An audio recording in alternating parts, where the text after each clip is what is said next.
Ibnu Abbas radhiyallahu an mendatangi perkampungan Harurah yang orang-orang Khawarij di situ. Ibnu Abbas berpenampilan menarik karena memang akan bertamu untuk mendakwai mereka. Apa yang menghalangi, apa yang menjadikan kalian mengkafirkan Ali bin Abi Thalib, seseorang yang masuk Islam sejak kecil dan dia menantu Rasulullah Sallallahu Alaihi Wasallam dan dia Amirul Mukminin, Khulafaur Rasyidin. Apa yang menjadikan kalian mengkafirkannya?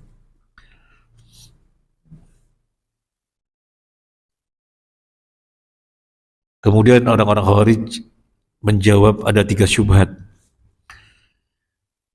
Ibnu Abbas mendengarkannya. Kalau saya bisa menjelaskannya, apakah kalian mau tobat? Ya. Syubhat yang pertama,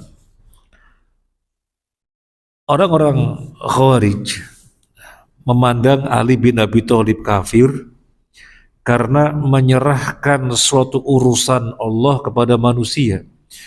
Padahal urusan Allah, kembalikanlah kepada Allah. Inil hukmu illa lillah. Jadi mereka membawakan Al-Quran, bukan tidak membawakan Al-Quran. Inil hukmu illa lillah. Tidak ada hukum kecuali hukum Allah. Kenapa Ali bin Abi Thalib menyerahkannya kepada manusia untuk memutuskan suatu perkara yang itu perkara Allah, yang itu hukum Allah? Apa yang kedua, kata Ibnu Abbas? Yang kedua, Ali bin Abi Thalib memerangi Aisyah dan pasukannya. Kemudian Aisyah dan pasukannya ditaklukkan. Kenapa Ali bin Abi Thalib tidak menawannya dan tidak menjadikan harta mereka sebagai ghanimah rampasan? Bukankah pihak yang diperangi tidak lain karena mereka kafir? Bukankah pihak yang diperangi karena mereka kafir dan halal tawanannya, halal ghanimahnya? Kenapa dia tidak melakukan? Apa yang ketiga? Mereka menjelaskan Ali bin Abi Thalib melepaskan dari dirinya gelar Amirul Mukminin.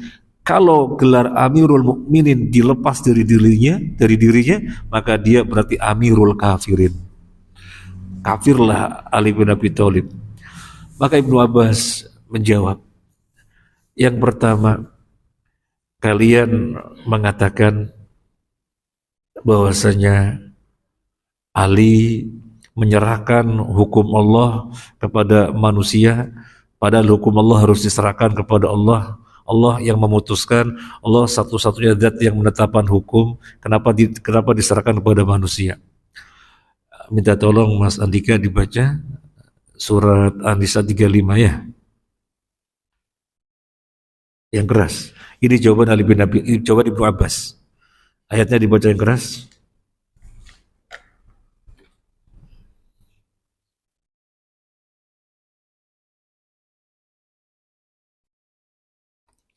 Yang lainnya nggak ada mushaf boleh membaca juga. وإن خفتم شقاق بينهما فابعثوا حكما من أهله وحكما من أهلها إن يريدا إصلاحا يوفق الله بينهما إن الله كان عليما خبيرا. Artinya yang keras.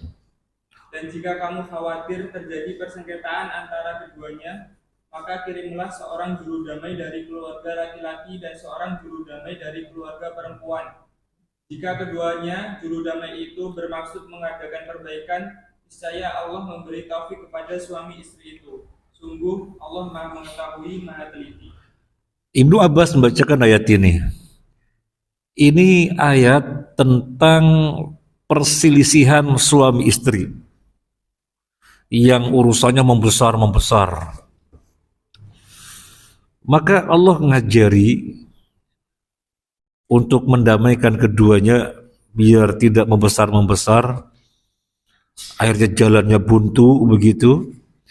Allah ngajari, kirim utusan dari pihak lelaki, pihak suami, dan kirim utusan dari pihak istri. Kedua utusan ini bertemu, keduanya memusyawarahkan bagaimana yang terbaik. Dengan begitu, kemaslahatan suami istri bisa diutuhkan kembali. Maka Ibnu Abbas kemudian bertanya, ini bela-belain berapa orang? 2 orang suami istri. Terus Ali bin Abi Thalib bela-belain berapa orang? Bela-belain ratusan orang, bahkan ribuan orang.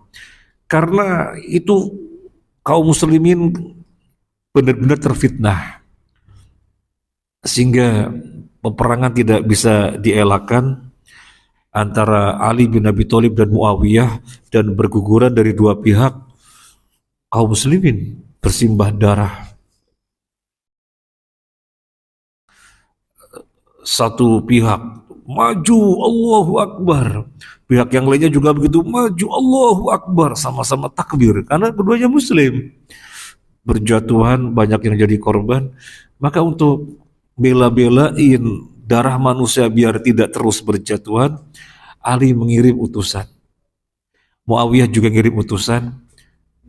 Keduanya bermusyawarah, kemudian mengambil kesepakatan agar Ali menarik diri dari khalifahnya. Kemudian Muawiyah juga menarik diri agar diserahkan untuk ditunjuk siapa yang menggantikannya. Ali iya, Muawiyah juga iya, demi bela-belain darah manusia. Mana yang lebih utama? Belain 2 orang apa belain ratusan orang? Tentu yang belain ratusan orang lebih utama daripada 2 orang. Untuk belain 2 orang, Allah ngajari utus masing-masing utusan, kirim masing-masing utusan. Lalu bagaimana untuk bela-belain banyak orang? Lebih utama lagi untuk Ali kirim utusan, sehingga selesai, tidak berkelanjutan pertumpahan darah. Satu lagi Al-Maidah ayat 96 ya. Al-Maidah ayat berapa? 96, coba dibaca. Indar, baca Mas Indar yang keras. Yang keras. Ya ayyuhalladzina amanu la taqtulus sayda wa antum hurum wa man qatalahu minkum muta'ammidan fajaza'un mithlu ma qatala minan na'am yahkumu bihi dawa 'adlin minkum hadayan balighal ka'bati aw kaffaratu ta'amu masakin aw 'adamu dhalika siyaman liyadhuqa wabala amri 'afallahu 'amma salaf wa man 'ada fayantaqimullahu minhu wallahu 'azizun dzuntiqam. Artinya yang keras. Wahai orang-orang yang beriman, janganlah kamu membunuh hewan buruan ketika kamu sedang ihram, haji atau umroh.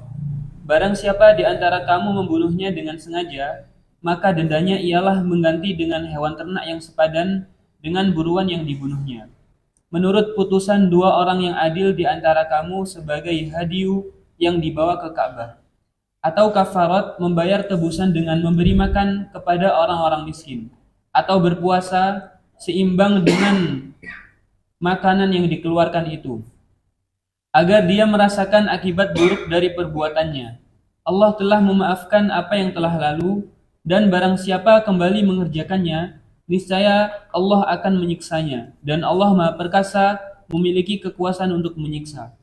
Barakallahu fiik. Ini bela-belain darahnya siapa, apa darahnya apa?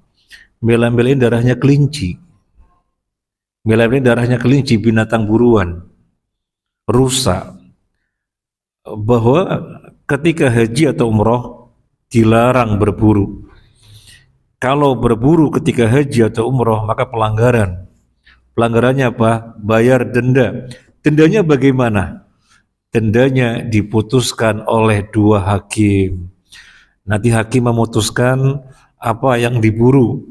Yang diburu misalnya rusa. Misalnya hakim menetapkan kamu dendanya harus mengeluarkan seekor kambing. Misalnya apa yang diburu? Kelinci. Maka kedua hakim memutuskan kamu dendanya apa. Jadi ini bela-belain darah kelinci, darah rusak binatang buruan. Allah ngajari agar hakim yang memutuskan. Kira-kira mana lebih utama? Bela-belain darah kelinci apa darah manusia biar tidak terus berjatuhan korban? Ini pertanyaan Ibnu Abbas. Mereka pun mengiyakan, iya, kami paham. Jadi suatu perkara yang kabur, ada kabut, samar-samar akan menjadi jelas ketika dipecahkan dengan ilmu. Jangan dibiarkan kepada hawa memahaminya sendiri. Nanti gegabah di dalam beragama seperti orang Khawarij ini. Nah, kemudian sekarang syubhat yang kedua, apa jawaban Ibnu Abbas? Orang Khawarij mengatakan, kenapa Ali bin Abi Thalib memerangi pasukan Aisyah, mereka kalah, kenapa tidak ditawan tawanannya dan tidak dijadikan ghanimah harta mereka? Bukankah yang diperangi pasti kafir? Kan Ali memerangi, pasti kan kafir mereka. Kenapa tidak dijadikan ghanimah dan tawanannya tidak ditawan? Maka Ibnu Abbas menjawab, apakah kalian akan menawan ibu kalian Aisyah ummahatul mukminin? Aisyah ummahatul mukminin, ibunya seluruh mukmin. Kalian akan menawannya?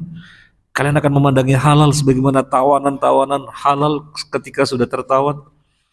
Mereka kemudian menyadari, iya, nggak mungkin. Bagaimana menawan ibu kita? Kemudian yang ketiga, Ibnu Abbas menjawab, kalian mengatakan Ali bin Abi Thalib kafir karena melepas gelar Amirul Mukminin, maka dengan sendirinya menjadi Amirul Kafirin.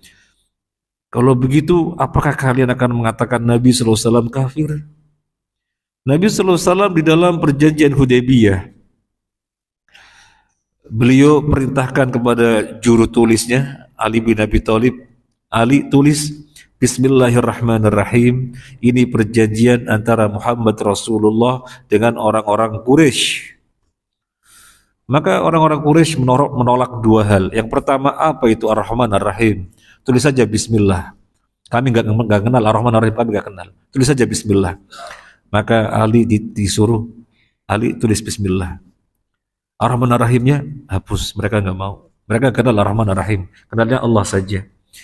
Kemudian yang kedua, orang kafir tidak mau. Apa itu Muhammad Rasulullah? Kalau kami mengakui engkau Rasul, kami tidak memusuhi kamu. Maka kami tidak mengakui kamu Rasul. Gak mau ada tulisan Rasulullah.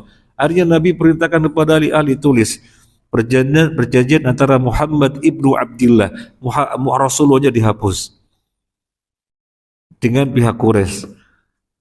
Nabi menghapus dirinya Rasulullah. Apakah kemudian Nabi kafir? Kalian akan mengkafirkan Nabi? Maka mereka oh iya, tidak mungkin mengkafirkan Nabi. Lah iya, dihapus tidak lain karena sekarang untuk kemaslahatan perjanjian biar berlangsung. Demikian juga Ali bin Abi Thalib melepaskan dirinya Amirul Mukminin, diserahkan kepada siapa yang berikutnya yang ditunjuk, yang disepakati, biar tidak berkelanjutan terjadi pertumpahan darah. Betapa sangat gegabah mereka. Ali mengalah sehingga tidak sebagai Amirul Mukminin lagi, tapi disimpulkannya ya berarti Amirul Kafirin. Kan gegabah.